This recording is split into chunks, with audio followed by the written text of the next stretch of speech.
positivity, motivation, never settle for average. You know how we do it over here.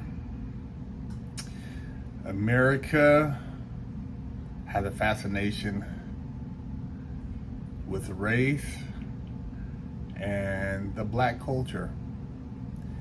And we're gonna see a lot of references to America's history and black culture over the next couple of months. And this is a topic a lot of people don't want to talk about. It makes them feel uncomfortable. It's a conversation people feel they can get canceled over. But man, I really don't care, man. I just speak my mind, and I was actually restless last night about this conversation. This whole thing that, you know, if it's this race or that race, we're gonna support them no matter what.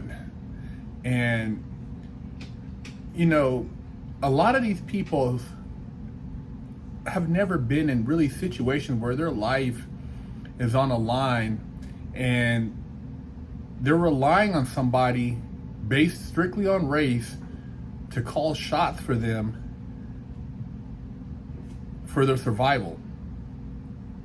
See, in war, when you're talking about military, we're one of the few countries that has such a diverse mix of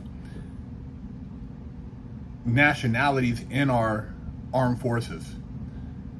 Filipino, Vietnamese, Hispanic, black, white, you know, German, Italian, you know, you can break it on down, you know, Korean. We have a little bit of everybody, where most other countries, Ukraine is Ukraine, Russia is Russia, Japan is Japan, Japanese, China is Chinese. You don't see Africans in the Chinese military. You don't see it. Go to Africa, you don't really see, and say Niger or say Morocco, you don't see a mixture of a bunch of different nationalities in their military. So our country is totally different. I grew up in the Bay. Grew up all over California, but born in Sacramento, but spent a lot of time in the Bay. San Francisco, primarily, some of Oakland, but in the Bay Area,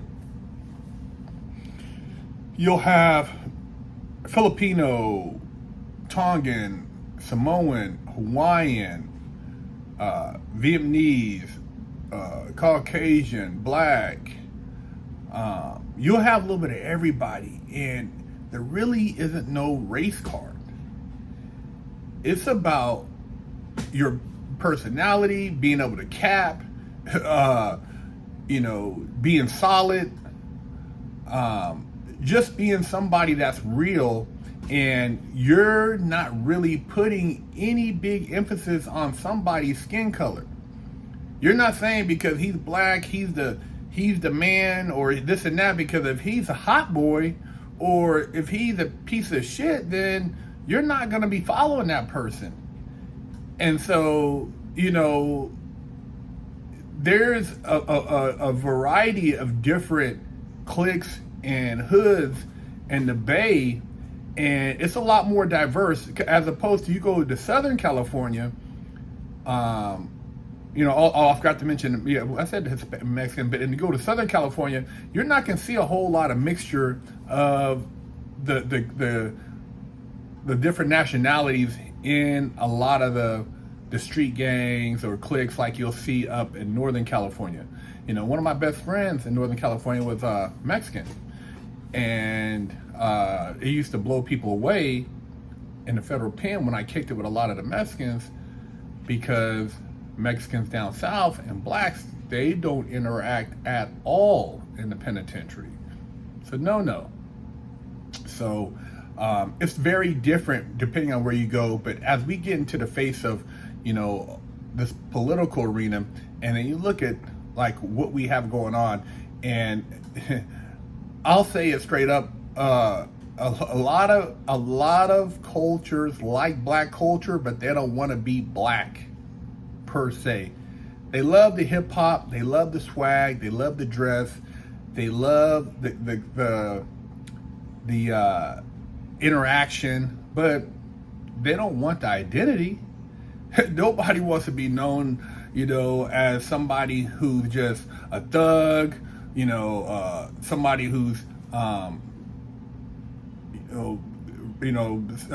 appearing to be criminalistic, and I'm not saying all black, but I'm saying a lot of the depiction and the painting in the music, crime, killing your ops, my booty hole's black, not brown, all this stuff, very low frequency stuff, and a lot of blacks don't want to be associated with that either. So there's different levels of where you consider out in a black culture spectrum. But a lot of these cultures, I've kicked it with, Armenians, Russian, they bumping hip hop and stuff, but they're not trying to be black. They bumping the music, they dress in certain, to a certain degree, and maybe wearing some of the gold chains, the grills, but they don't, they're not saying like, hey, I'm black, because with that comes a lot of other stuff, I've been in a lot of different circles, a lot of different rooms. I've been places where I've seen it where, straight up because of my skin tone, I've had to deal with certain challenges, but I know how to talk myself over those challenges. And then, I get the question, are you African? No, I'm American black. And see, the thing about Africans, I've met over here, they don't want to be, they're like, dude, I'm not black, I'm African.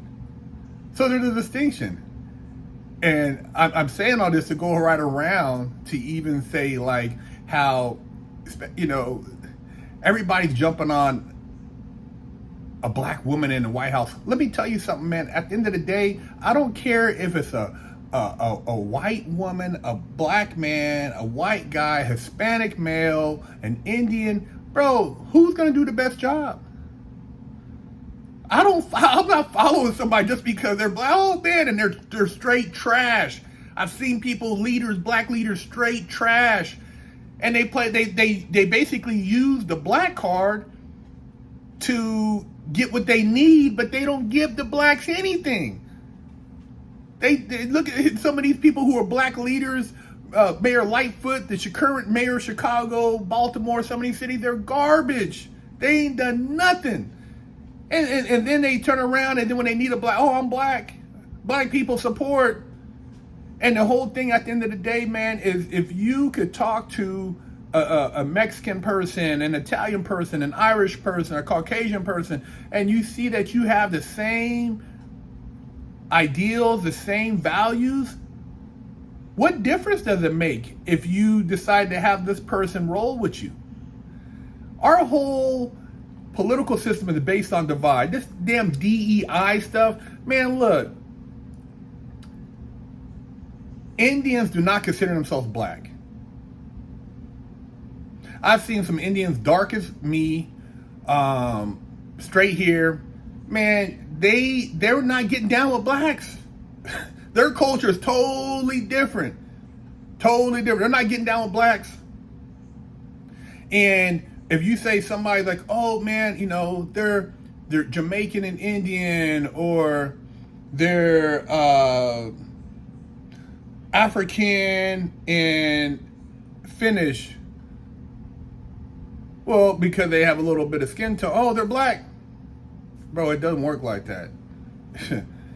It's only a political objective when black serves a purpose that these people are claiming this.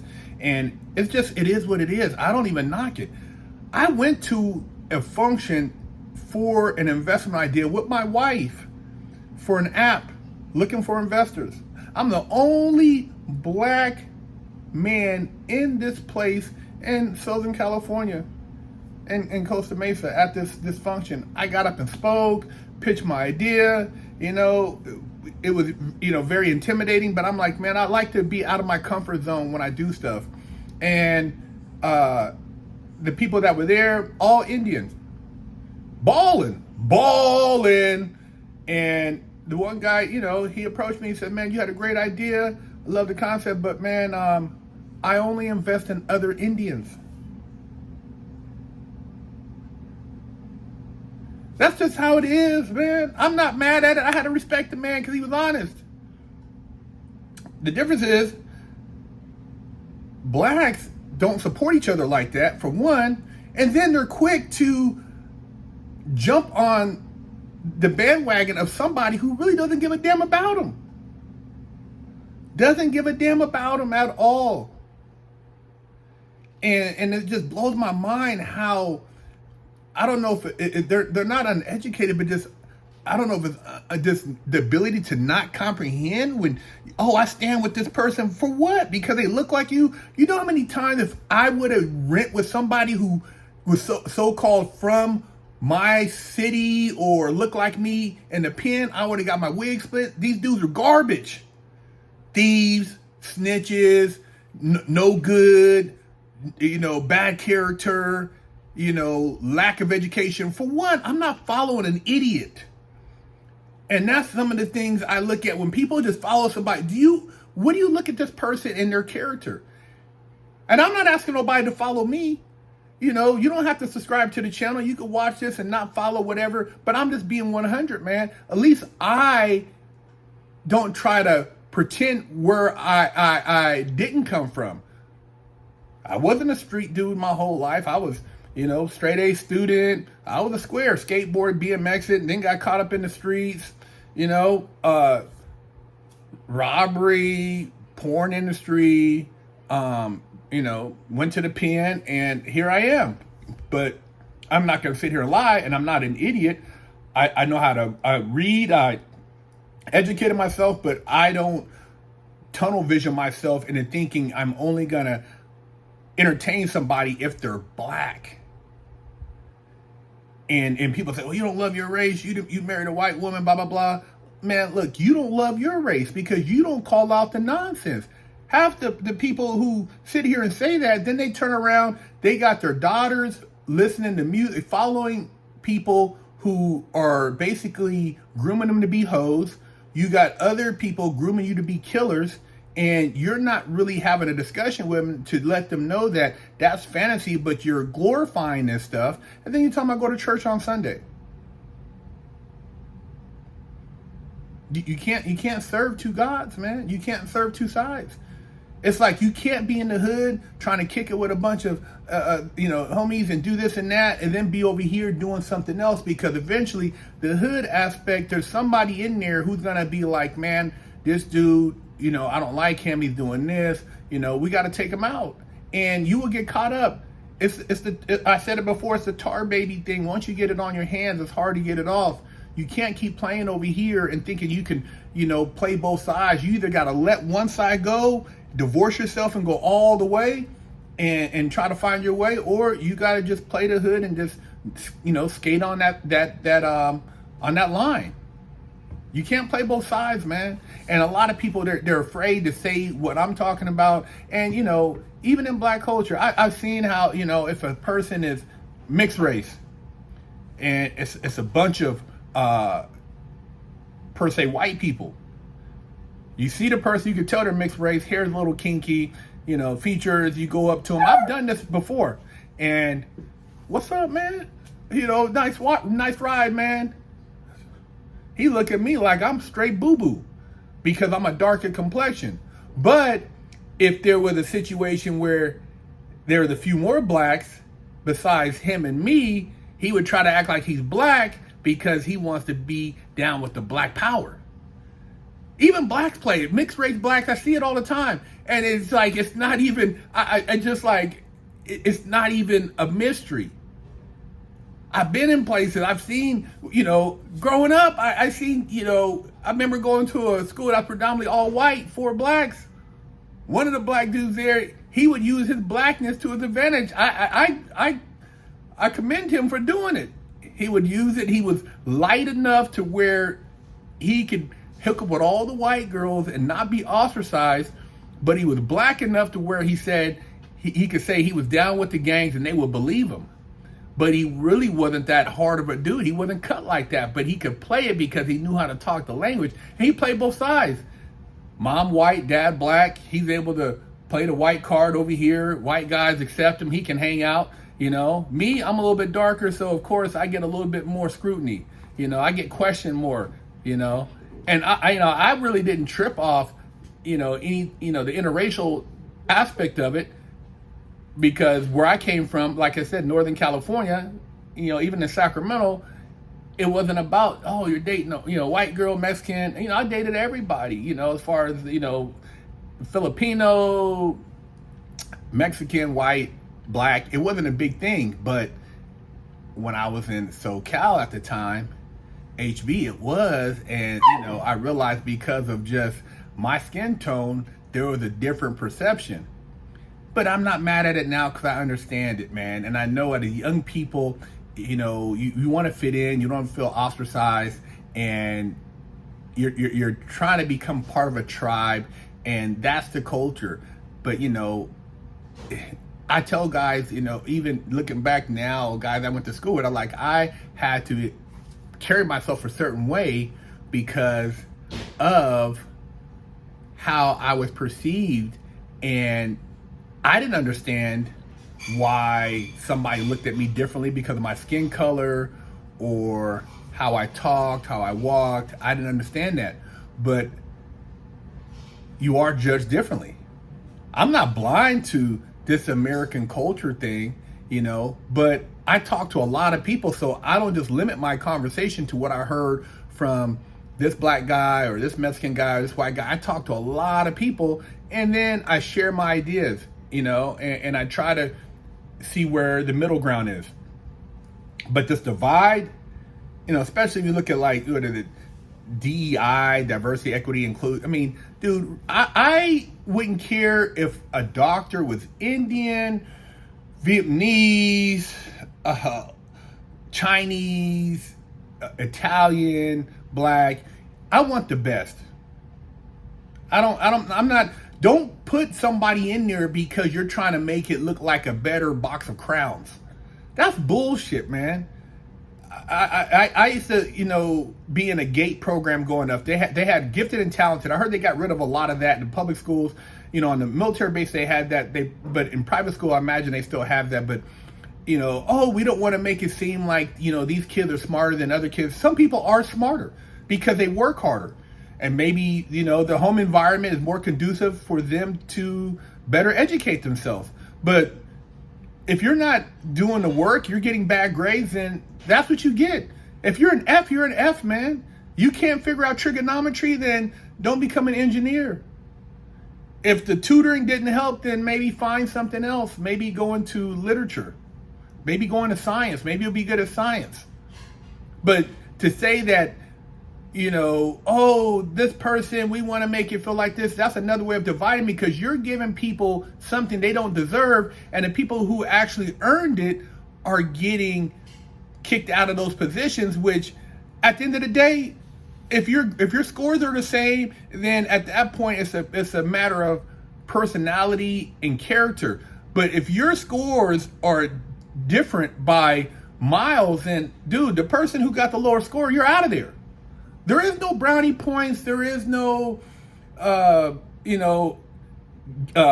participation prize. That's all bullshit, man. And that really gives a person a false sense of who they really are and what their capabilities are. So I just keep it 100, man. But, it's like, to me, when people say, oh, man, we're going to have, it's like, you guys it's like when you hear a person talk and they're full of shit, or they have done some things that are questionable, but because they look like you're just going to vote for them anyways. And I'm not, vote for however you want. It's not even really, to me, I don't care. But do you ever look at a person's character and what they really accomplished? I mean, how they got there? Have you ever really looked at a person's, history and seen like, okay, maybe this person, they started off this way, but they've gotten better. And then on top of it, it's like, we use a lot of the race card, oh, this person, they said this racist, they said that. Man, look, If you're hanging out with somebody and their mentor was the Grand Wizard of the clan, if I seen some dude and his best friend is walking around and he's got a swastika on him and he's got, something that's defamation as far as a person, a nationality, you think I'm a question like, why are you hanging out with that person if you consider yourself to be cool with me? But I would want to ask him. I'd want to ask him first, because I'll tell you another story. I knew a guy in CYA, California Youth Authority, white dude, young, Aryan type of cat, swole, and we used to work out, and I have my workout partner, he has a workout partner. We end up, talking and stuff, and this dude was cool with me, but it wasn't like wasn't cool with like everybody black. But the thing is, people, they watch you and they're like, oh man, you're different. And it's no different than a black person looking at somebody else and saying, oh, that dude, he's different. But there's a differentiation in the races, even among the people in those races, cultures. I hate this whole thing, but this is what type of bullshit we on in America. So within the black culture, you have certain blacks that don't even mess with certain other blacks. They'll say, well, you're not, somebody I want my daughter to date, or I'm cool because that person's not a certain fraternity, or, they didn't go to this college, or they're not educated at this level, or they're not, polished in this aspect. So you have all that. And you have it in black, white, Mexican, because in every culture you have what they consider the trash. White have it, black have it. I see, Hispanic, they got rich and poor. Everybody has it. And it's more of a character and your, kind of like your makeup. But going back to this person who seemed like he was a straight, like, white, supremacist type dude. Fast forward, I'm out, he's out. I see him at a gym in Northern California. What's up, man? He sees me, he's like, what's up? We both on swole in our 20s, and he looks like a straight, AB dude. People are looking like, dude, how you know this dude? And we talking stuff, kicking and holler for a minute, and it's crazy, man, because on the outside, somebody looking at us will be like, this is a black guy talking with what looks like a white supremacist dude, bald-headed, swole, 6'3", 6'4", but yet they seem friendly. How is that?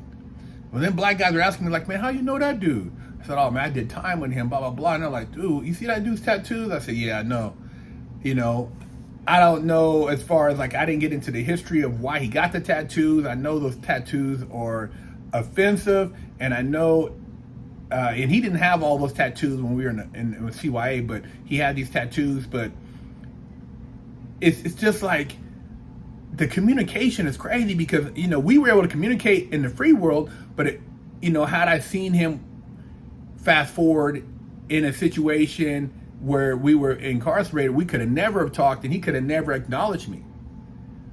And I'm so glad I'm out of that penitentiary bullshit where it's the most racial, hatred, divisive place ever. And they use those same tactics on the street. Those same divisive separation tactics on the street. They don't want white guys talking to black guys talking to Mexican guys talking to these guys. It's just, man, it's a bunch of it. And that's in California. I heard it's not as bad like when you go to Midwest with the racial stuff. But California, to be to be a place where they say it's so open and people are so embracing, it's probably one of the most racist states in the country, undermining. People smile on your face, but they don't feel as inviting internally as you think they show. They're not like that. It's just a front. It's a front, man. You go to a certain community, you go to California, you think, oh man, California, oh, the beach, palm trees, and this and that. And man, they look at you, man, shit, like, what are you doing here, ninja? I've been to an event in California, and, car event, I'm a car fanatic, and I'm there with my wife, and bro, I walked in there and they looked at me like, who invited you? And I'm like feeling the vibe. I mean, I felt the energy. I'm in tune to energy. And it was like, damn. It was bad, man. It was so bad. I didn't stay there an hour. That's how bad the energy was when I was trying to interact and smile at people. And this is in California, downtown. This is in LA. So, people, they say all this stuff and they pretend. And, a lot of these black people are put in these positions to pretend, but they're only the blockers for the people who really have the agenda. And that's to keep us separated or to pimp those beneath them so that they can never get in a position of power themselves. I've had meetings with people and they, actually said, what did you actually go to jail for? And when I tell them bank robbery, they're like, wow, I would have never thought a person with your character or your presence or articulation would, could have done something like that. Did you actually have a gun? Yeah, I didn't know. Note, man. I heard of nobody robbing a bank with a note, man. Shit. And they're like, wow, how are you able to rehabilitate yourself?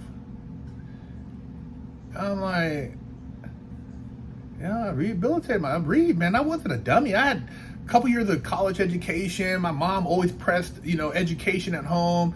I had a good foundation. My grandparents were on me. I just made some dumbass mistakes, and they're blown away. They're blown away.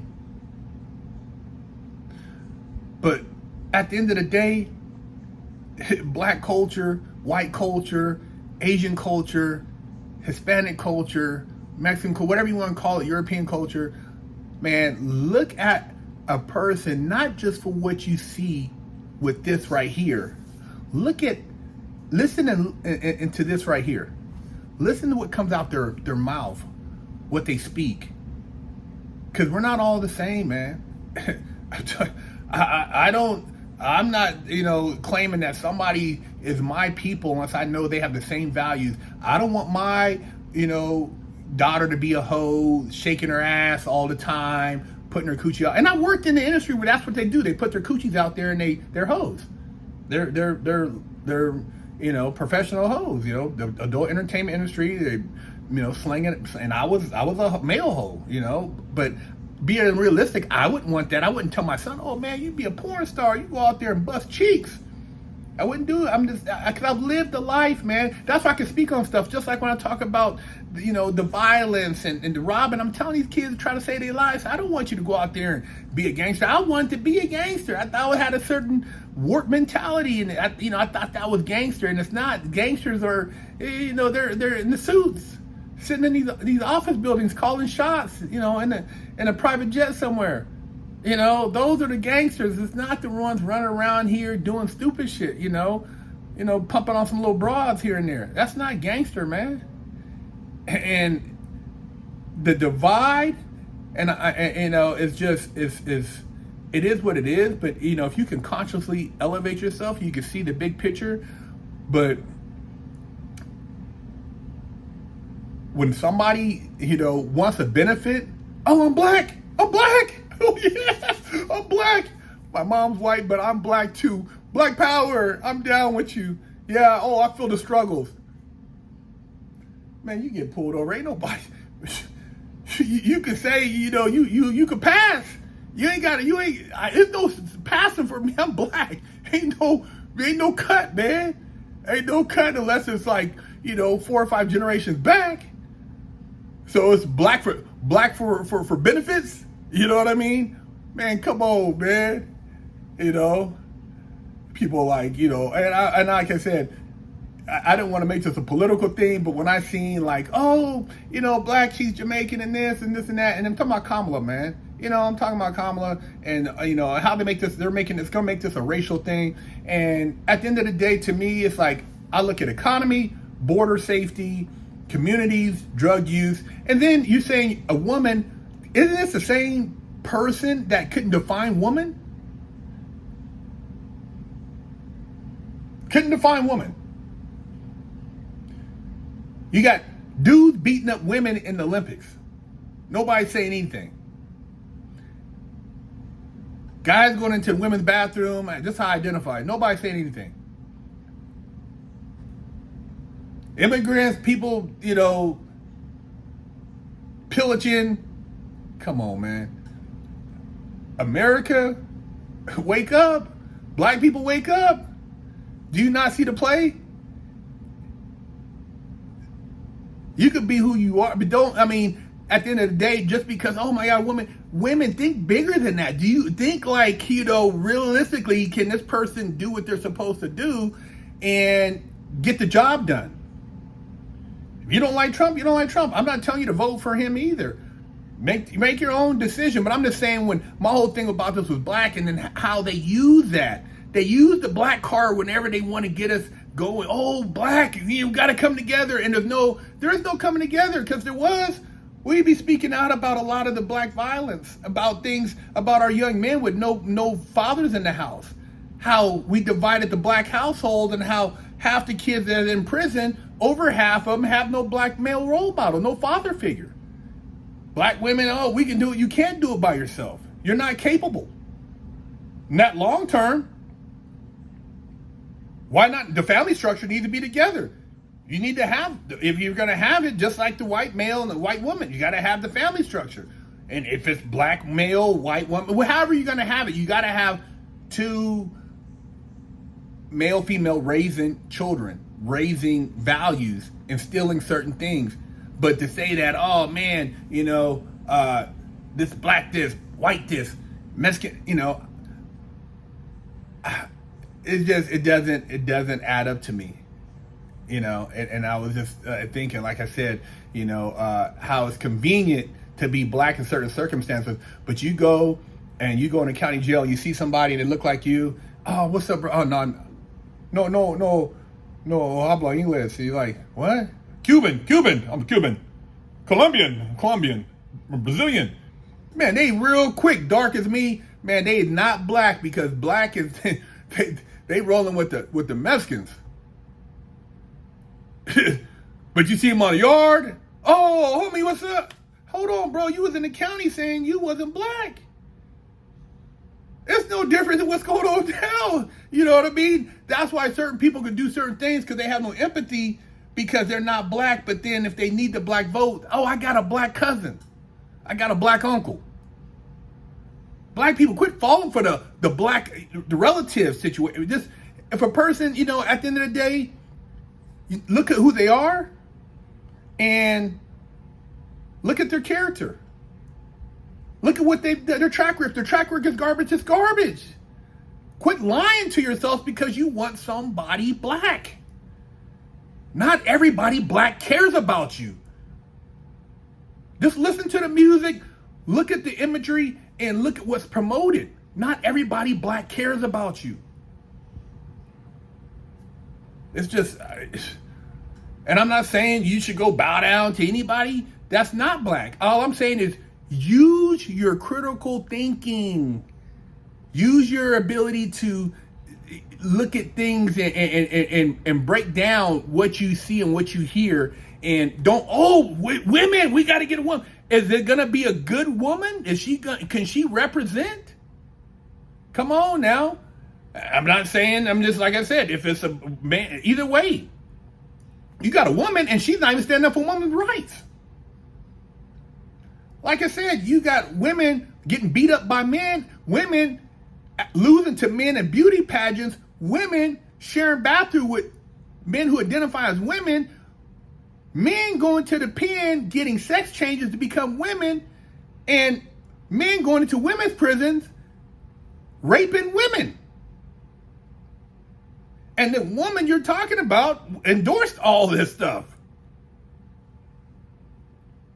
America, wake up, man. Quit being scared, man.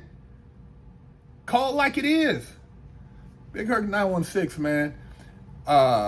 First time people who order from BigHerc916.com merch, you get 10% off. And orders over $50. 6 store and pick you up a sticker for your car, or a patch, or a sticker for your laptop, or maybe a beanie, or read one of the many books that BigHerc916 has authored. Coming. I gotta hurry up and wash my ass. Go to BigHerc916.com, pick you up a bar of soap, and wash your ass, or else you're gonna be under arrest too. Oh shit. Officially, I only got one real spanking my entire life. My mom did the best a 14-year-old could do, raising me with love and instilling values that will last a lifetime. I was a straight-A student and lived to make her happy. So how did I go astray? A horrible stepdad that stole my self-worth and invoked fear turned me into a person that I struggled to overcome. From skateboarding to selling drugs, gang banging in juvenile hall, I got caught the same way many young promising men get caught up. I struggled to find my identity, getting mixed up in shootouts, crime, and the adult entertainment industry. This roller coaster continued as I juggled college, hustling, and Hollywood, eventually catching a federal bank robbery case. I found redemption in prison while serving a 120-month federal sentence and came out a man on a mission. I became a social media influencer with over 500 million views on YouTube and a life coach mentoring people all over the world. This is my journey against all odds.